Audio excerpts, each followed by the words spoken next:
Welcome in once again to our serious spirituality podcast. Not so. We are your hosts. My name is Halina Schriefer. My name is Paul Narus. And we are here in the grand community of Ordinary Pioneer. The grand community. To talk to you about spiritual topics. And stuff.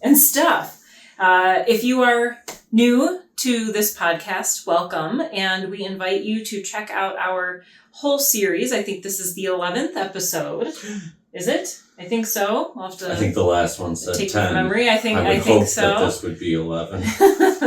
But we have a whole slew of videos on various different spirituality topics, and we invite you to engage with us in these topics. A whole slew of... I don't even know what slew is. That's like a lot, right? Yeah, you said slew. Did I? I thought I said shlew. Uh-huh. All right, rewind. Check the tape.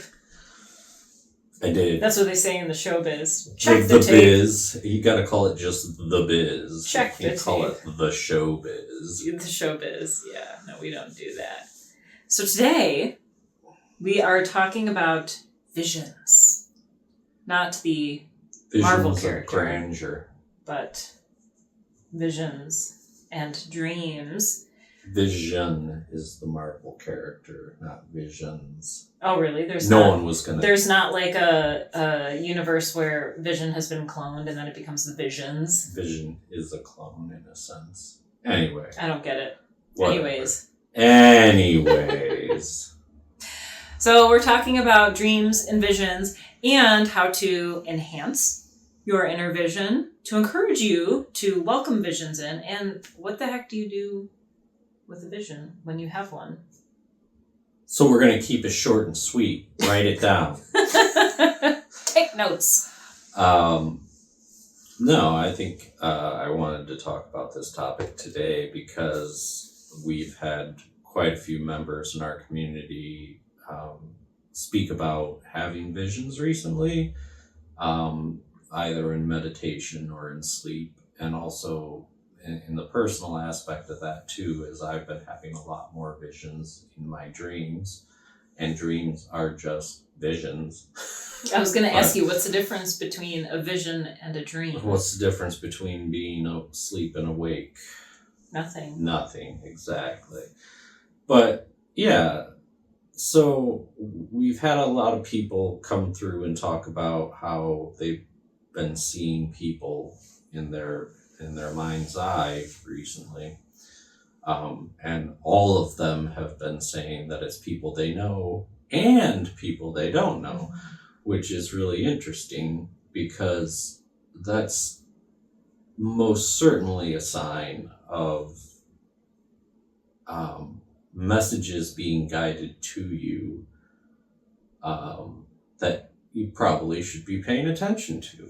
Mm-hmm. So on the topic of those things is where we'll begin today, and how to cope with those things. Have you always had visions? Yes, I've always been the Marvel character Visions. That's the alternate universe. But when you were a child, you've been seeing things for quite some time. But like not just in visions, but like in waking life, eyes open, natural senses. But when it comes to the more ethereal aspect of things, or ethereal aspect of things, I guess I'll start off by saying that, like, I read a book on dreams by Edgar Cayce when I was probably 11 or 12 years old, and this has always stuck with me. And now I have to mention the fact that I don't follow this protocol, but I think I also tell everybody to follow this protocol. But keeping at least like a notepad or something with you or by your bedside when you wake up and you had a dream that is still vivid in your mind, writing as much of that down as possible, regardless of whether or not it has any meanings. Don't try and piece together the story, because stories in that aspect aren't linear like they are in our waking life. But just write down everything you can remember, and then reflect on it throughout the day or later on in the day, or even a couple days later, whenever seems appropriate. But try to do it at least once daily. I think it's really important to do this, because a lot of times we have dreams and we just go, oh, that was a crazy dream, and then we just go about our day. But what was being said to you in that dream? And I don't mean verbally, I mean, where were you being guided in those moments? So paying attention to cues, and this goes hand in hand too with if it's in a meditative state, it's like maybe those faces don't say anything to you, but what other images are you not catching because you're trying to make out who it is you're seeing? A lot of times when I get communications from spirits, like in readings and things like that, they show me geometric shapes or like just things that are symbolic of something. And if you don't ever ask the question, what does that mean to the other person, then you're never going to get an answer. It's like, oh, cool, I saw a feather. It's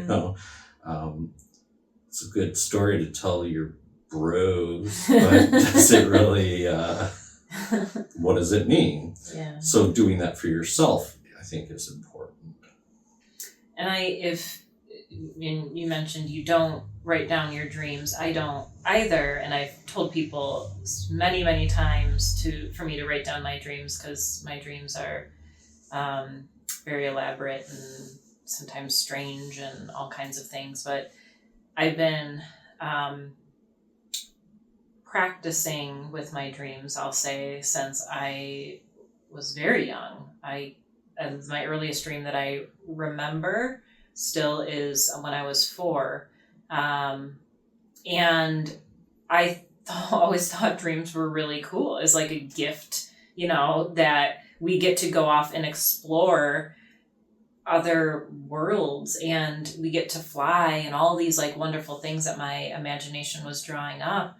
And I never thought of them as visions as a child, but I knew that they were wonderful. And even the scary ones, were wonderful to me. So I would wake up and practice reciting them beginning to end, as much detail, reimagining them in my mind as possible. And I kept that with me, and that's been really incredible. And I'm grateful to have learned that from a young age. Now, some people, and we have community members here who don't dream or dream very little, and or struggle to see internally. So they don't receive visions like some other people may. Is there a way that you can guide them to starting to enhance their inner vision so they can experience these messages? Or is there other ways to receive these messages? Maybe not through sight. Well, there's probably a multitude of ways to receive the messages. You may hear people speak and things like that. It's really, though, it's really about your comfort level. You have to find a place within yourself where you're comfortable, and you can start by just picking one of your senses to pay attention to. Like, what did you feel internally, emotionally during the dream? Or what did you see? Or what did you even smell or hear? Or did you have tangible effects? Like, people have dreams oftentimes where they're like falling and they catch themselves, they jump awake. But it's those extreme circumstances that we remember because they brought us from that world to back to this world. But see if you can feel. And if you get into the practice of like lucid dreaming and like training yourself on how to do that, I don't think I've ever met anybody in their life that's ever mastered doing that, but it is possible. But sometimes you can go in with the intention of lucid dreaming and you just fall asleep and it's whatever, you know.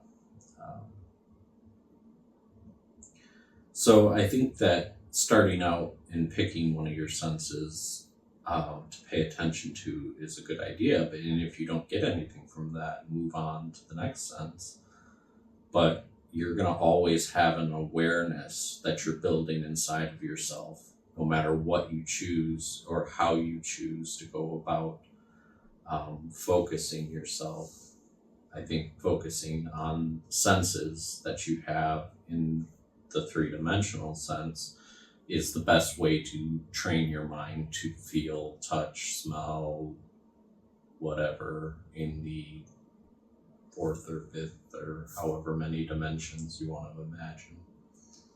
Unfortunately, I think many parents unintentionally or maybe intentionally shut down their children's gift to experience dreams. And it's like an innocent way we speak to our children, but if a child has a nightmare and they wake up, what do we say? Oh, it was just a dream. Mm-hmm. You know, and so, and I from a young age, I would tell my parents it wasn't just a dream.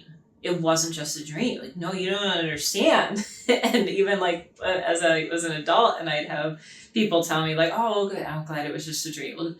Well, no, like I experienced this person dying, or I experienced myself falling. I mean, if we close our eyes and we imagine, and we can experience that with all of our senses, then we are there. You know, we're not just this body. You know, we are consciousness, and what we perceive as reality is what we are taking on as reality. So in these dreams, we are experiencing all of what's there, which I think is really beautiful in the design of being a human being, that we have a place we can go to meditate all night long into different realms of reality, because maybe where we don't have bravery to speak up to somebody in the waking life, we experience confronting a difficult situation in a dream, where maybe in the dream we start to work through and use our voice to stand up for what we believe.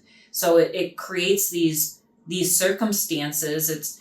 It's now got Marvel on my mind, but it's like the danger room in X-Men, where they go and they can create these scenarios, or like the Matrix, they can create these worlds and these realms where they can practice using their gifts and or the holodeck in Star Trek. We could go on with those forever. I don't know what that is, but how wonderful! Like and I'm so glad you brought it up, and I'm just excited because we get to experience this, and I see it as such a wonderful thing. Yeah, most scientists will tell you that your experience in a dream state versus your experience in a waking state have no different impact on your human body. Right. And same with our thoughts. Right. You know. And that's the thing is, like if you look at things in the ternary, as it were, our imagination is the key to creating the word that we speak, and the word becomes what we experience in life. So what we tell ourselves is exactly what is happening, because that's what you're going to believe. So your experience is based on this imagination that we tend to tamp down going through life. I think it's hard to portray in daily life, but if you really pay attention to like people in the world, it's the people that have strong imaginations that tend to be the happiest people in the world, because it's not that they're living in a fantasy world. It's that the world they're creating around them is fantastic. And that's something very important to know. So I know that's a little bit off topic, but at the same time, it can be a way that we can use our visions and our imagination together to create this reality around us that is much more positive, much more loving, much more peaceful, and more creative. Yeah. And if it's like the idea, if we don't know what life could be like, then we're stuck in a bland reality. The stereotypical human being who wakes up at the same time every day and goes to work at the same time and comes home, and it's in this routine, they may not know that there could be something out there that is adventurous and colorful and miraculous, and and not to say you could have a job and you wake up at the same time and absolutely experience magic in that life. But I mean, I look around at people at the grocery store, which is my temple, is where I go and I do my ministry. But people walking like zombies, and not everybody. I find the people who we make eye contact and, send each other blessings, and it's a really beautiful experience. But many people are just walking around their phone, and it's just, there's no imagination, there's no creativity. And that's something that when I talk to students who are feeling stuck in their life, that's what I talk to them about, is creativity. Start to envision what your life could be like. It doesn't mean it's going to happen that way, but dipping back to when we were a child and, I want to be an astronaut, or I want to be a director, like my son, I want to be, a director in space, and I encourage him, yes, go with it. I support you. Let's do it. What needs to happen for you to get there? Because I don't want him to feel limited. I don't want the world to say you can't do this because it doesn't exist. Well, maybe we are the ones to pioneer these pathways. Like the heater? Yeah, our heater says pioneer. So yeah, it's learning to release limitations on what we think this world is, and really using our imagination to think outside the box of what's possible. And then doing a practice, maybe visions simply come to you, and that's really incredible, and we can nurture that. Maybe you're not experiencing any visions. Start writing. Or start just creating the visions in your mind. Right. Oftentimes I have meditation students that say, and this happens a lot in Reiki training too, where I can't visualize what you're talking about. And it's like, okay, well that's the first key to working on this, is that you need to train your mind to be more open. Like at some point in your life, you were taught that having a vision of something different or better was wrong. Mm-hmm. And you need to find that. You need to find that way to break that, because without your imagination, nothing really is going to happen in your life except what is happening. And if you're in an unhappy place, then the first step is imagining what would be a happy place for you. I'll take that back even further and say we have to know that happiness is possible. If we don't know and we don't trust that maybe someday we will get visions, or maybe someday we will find happiness, or we may, get out of this job, or, travel, or whatever we want to do, we have to know that it's possible. And I tell people this, and I'll say it the same way, literally anything is possible. Literally anything is possible. But when we think, I can't see visions, I'm never going to be able to do it, this is hard, this is frustrating, we're shutting that part of our mind down. But if we start to practice continually, and one of the practices that we teach here is to, with your eyes open, stare at an object. This can be a candle flame. This could be an apple, like something that is visually appealing to the eyes, something that you can see a lot of different it's also simple. Textured and something simple. So with your eyes open, staring at this object, we'll say a candle flame, and meditating on that candle flame, and then close your eyes and still hold that vision of the candle flame. If you end up losing it, that's okay. Start again. Open your eyes. With your eyes opened, watch the candle flame, close your eyes, hold that vision in your mind's eye. And this may take some practice. If this is a part of your mind that's been shut down, keep practicing and keep going. I had a yoga student who she had never done a yoga class before, and she was one of my very first yoga students. She was told by her doctor, I don't know what they call it, but that she isn't capable of seeing with an inner vision. She doesn't dream, and she was diagnosed with something.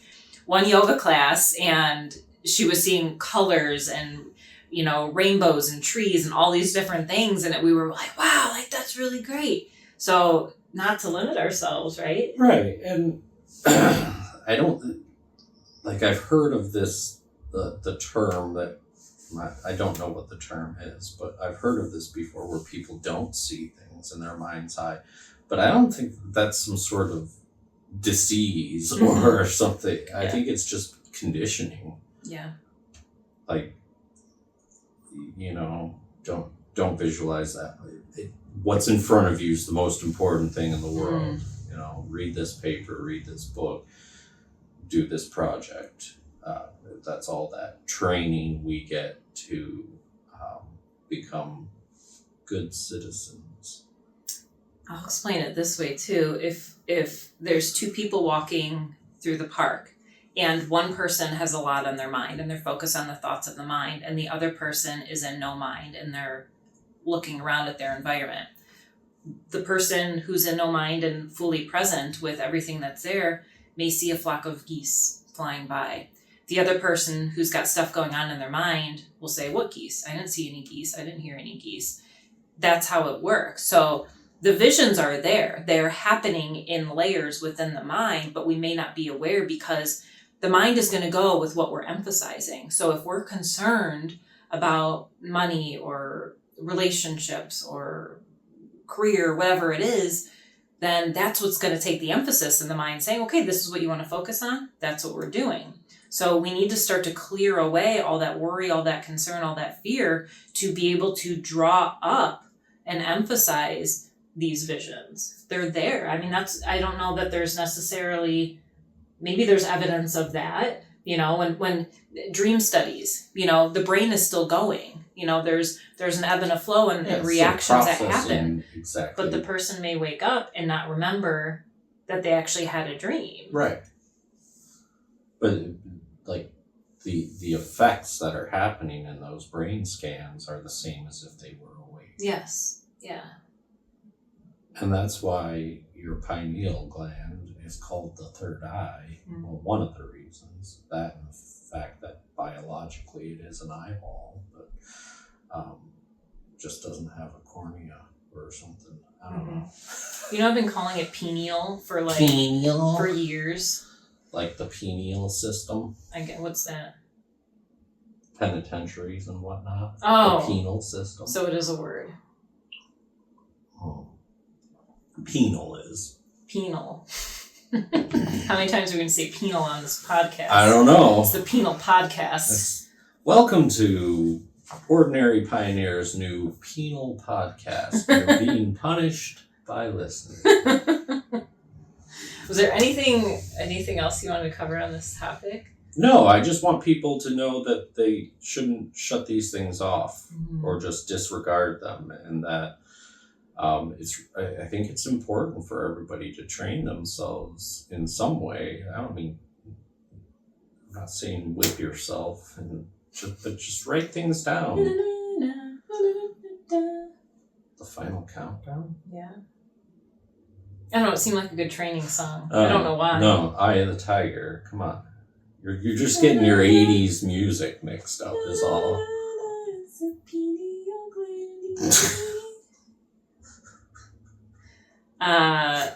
I have got one more suggestion. Yeah, do it. Get some Reiki. Yeah. People who get Reiki will see colors and visions, and part of it is the body is relaxing and the mind is relaxing and the energy comes to the surface. So I've had dreams and I connected with my dreams a lot, but when I started receiving Reiki sessions and practicing myself, so much started to come through. So, and we got some really great practitioners here. If you want to book a session, book a session. If you're not local, find your local Reiki practitioner who you're drawn to. Online distance. Yeah, remote Reiki. It's the bomb. It is. It's great. And it really works. Maybe we should buy the bomb.com web address and use it solely for remote Reiki healing. So we can say it's the bomb.com. It's the bomb.com. Is it da bomb or the? The bomb. I'll say da bomb. Anyways. Thanks for watching. Thanks for listening. And take a moment. Thanks for smelling. Help us out and hit that thumbs up button. Give us a like. Share this to your social media. Help spread the word about this podcast that we're doing.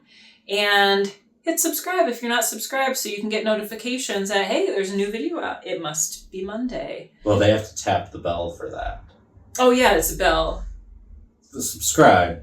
Tap the bell for notifications. Oh, I didn't know there was two. Oh my goodness, I've been misdirecting people. And like it. There's a lot of clicking you have to do. And by a lot, I mean 3 clicks. And if you're new to our community, welcome. We invite you to check out our website, ordinarypioneer.com. We are a nonprofit community and we support many students here who are low or no income. And we offer healing sessions. So no person is limited by their financial means to receive healing sessions. So if you feel led to support what we're sharing here, to support our mission and to support the people of this community, if you go to our website at the top of the page, there's a donate button. Go ahead and click on that. And we invite you to choose a number that feels best for you. Even if that's $1, we receive it with so much gratitude. Energetically, it's fueling this mission, and we give thanks. Namaste. We'll see you next week.